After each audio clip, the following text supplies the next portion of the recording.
Dia 23 de novembro, Brandon Rios, Manny Pacquiao, aqui na ATV, começando para 9 da noite. E Beach Tennis Internacional start, copia ambiente e bom juego de singles.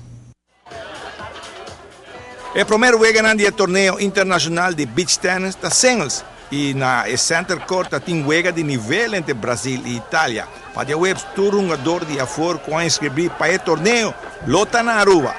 Hoy nos comienza con el singles event, entonces nos está llegando a quarterfinals, entonces nos está siguiendo mañana y nos tienen 230 participantes en el singles show.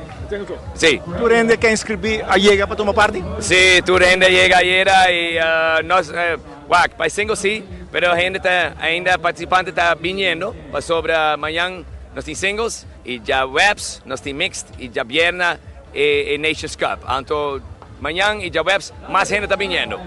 Sí, sí. Lo que está bom também, hobby fanaticada, que te gusta el deporte, que ya llega para mirar, como se mira acá. Sí, está beach tennis aficionados.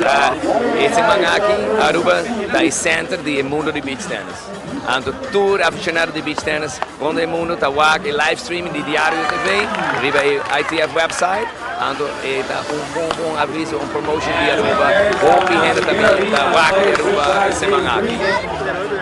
Website de exterior, também mira diferente foto que está promovendo beach tennis para Aruba. Sí, está viral, está increíble. Está en Aruba, una va a un lugar, gente está papeando River J. Entonces, I think it's official. It's the week of beach tennis.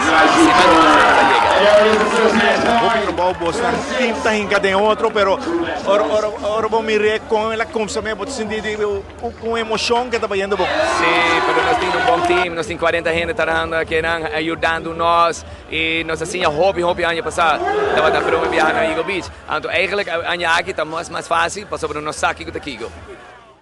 Um tremendo juego de beach tennis, não olvidar já domingo à tarde para 4 ATV da live com final de beach tennis.